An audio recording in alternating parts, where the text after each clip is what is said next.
Persimmons are a delicious and nutritious fruit. It's native to the eastern United States, and it comes from an easy-to-grow tree. You don't have to wait for the first frost to harvest persimmons.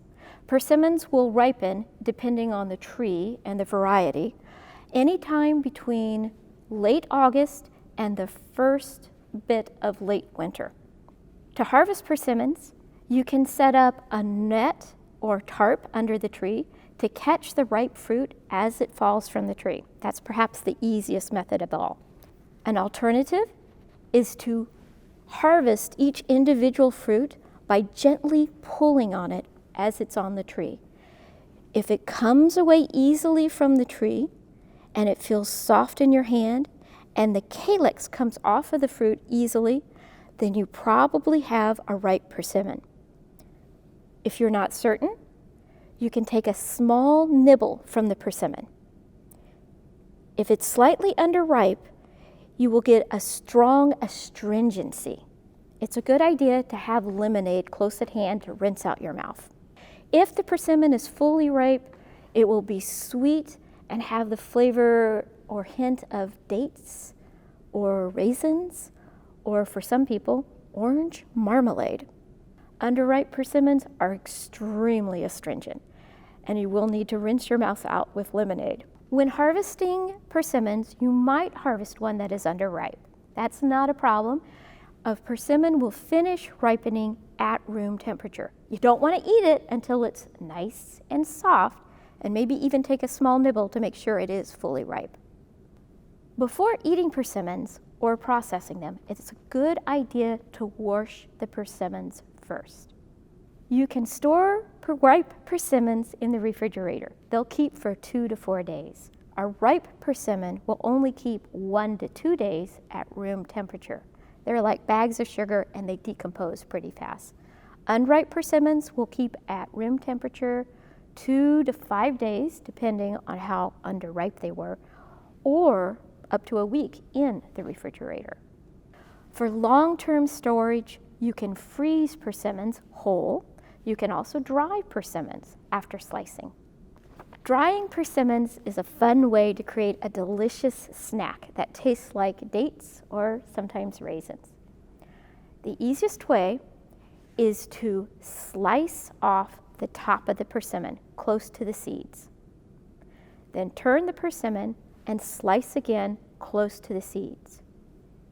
Keep turning and slicing on the persimmon, getting as close to the seeds as possible, and then start scraping pulp away from the seeds. All the slices and pulp can go on a tray. It's best to use a dehydrator that has moving air and can have a setting at fruit leather. When dry, the persimmons will not be brittle, but will be more leathery. Dried persimmons can keep a year to 2 years at room temperature. Puree is a wonderful way to use persimmon. It's basically mushed up persimmons with no seeds. You can use fresh or frozen persimmons. Frozen persimmons will be soft and mushy as they thaw. Put the persimmons in a blender and pulse briefly. This will cut up the skin and the fibers in the persimmon. Now pour into a colander with large holes. The colander will help separate the seeds from the pulp and the skins. You will need to press and scrape the pulp around in the colander to get the pulp to go through the holes and leave the seeds behind. This will take a fair amount of time. A food mill will greatly speed up the process. Small brown flecks are normal in the pulp. Bag up in plastic bags in the amounts that you will use in recipes. Store in a freezer. It will keep for 1 to 3 years. You can substitute persimmon pulp in any recipe that calls for applesauce or bananas. One of the southern favorites is persimmon pudding or persimmon pudding cake. Preheat the oven to 350 degrees and grease a 9 by 13-inch pan. Mix the persimmon pulp and sugar in a large bowl.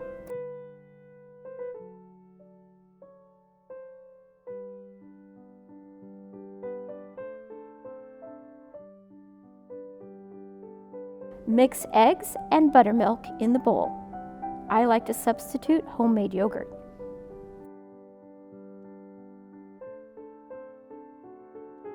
In a separate bowl or large mixing cup, mix flour, baking powder, baking soda, cinnamon, and salt.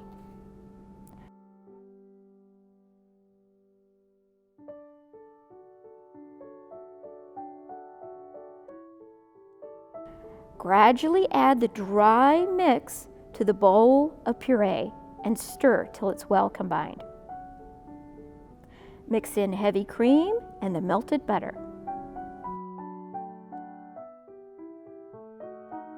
Pour into your prepared pan.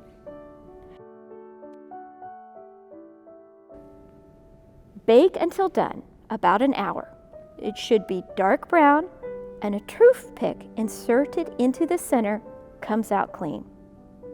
Set aside till cool. You can serve with whipped cream or ice cream. The longer the pudding sits around, the denser and the browner it will become. Decadent chocolate brownies with persimmon.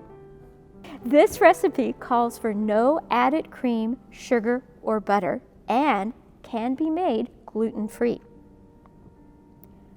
All the sweetness comes from persimmon pulp. A food processor is handy for creating your gluten-free flour.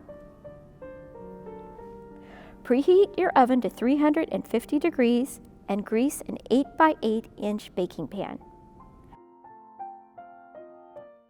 Grind oatmeal in a food processor till fine.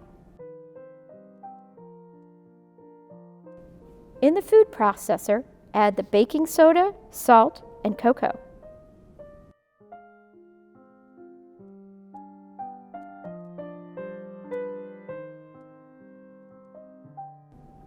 Pour the dry ingredients into a bowl. Now pulse the nuts in the food processor to chop. Dump the nuts into the bowl on top of the dry ingredients. Do not stir. Add the chocolate chips into the bowl as well. Do not stir. You're creating a layer on top of your dry, powdery ingredients. If your persimmon pulp has any chunks in it, put it in the food processor and pulse till smooth. Pour the persimmon pulp on top of the chips and nuts in the bowl. Do not stir. Pulse the egg in the food processor till foamy. Add the vanilla and pulse.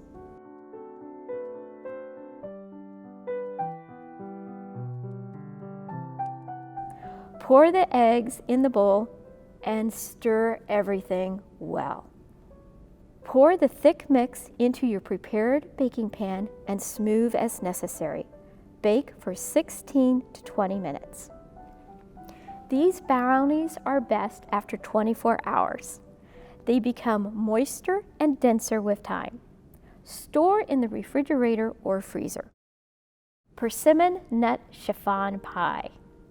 This recipe calls for more skill, but really highlights the delicate flavor of the persimmons.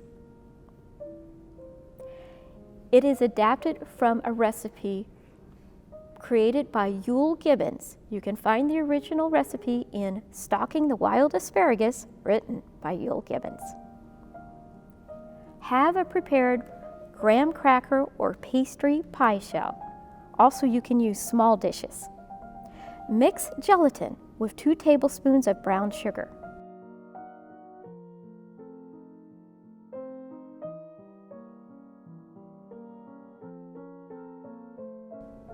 Add 1/3 cup of milk to the gelatin to soften.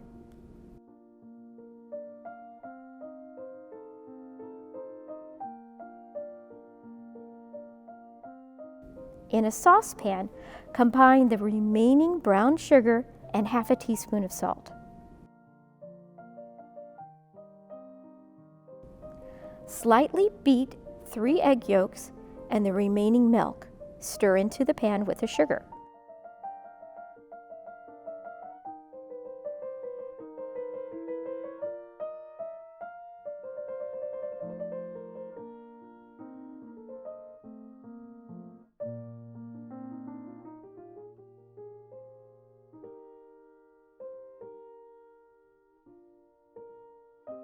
Now cook on medium heat, stirring often until the mixture becomes thick and starts to boil. Immediately remove from the heat and stir the gelatin mixture into the hot mix. Let set for 5 minutes to dissolve the gelatin. You can stir this occasionally. After 5 minutes, add the persimmon pulp to the mix. Chill the whole pan in your refrigerator for about an hour. You can stir occasionally. The mixture is ready when it mounds slightly when you stir it. It should be like runny mashed potatoes that don't quite hold their shape. Do not let it get too stiff. Meanwhile, in a large bowl, beat egg whites on medium speed to soft peaks.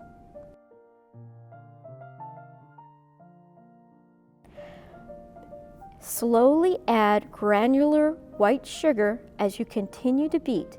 You're aiming for stiff peaks, about 1 to 2 more minutes. Gently take a third of the egg whites and mix with the persimmon custard, stirring gently.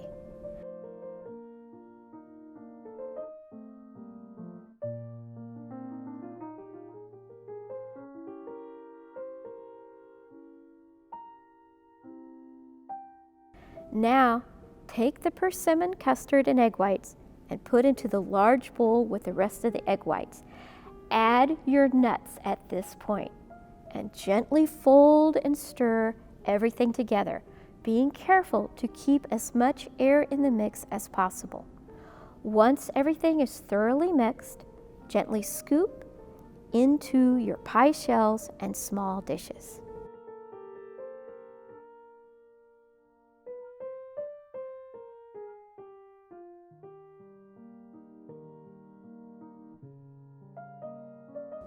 If you've done everything well, you will have a gentle mound of chiffon in your bowls and pie shells. Chill for 4 hours. You can freeze this for later use or eat. It is a delicious chiffon pie.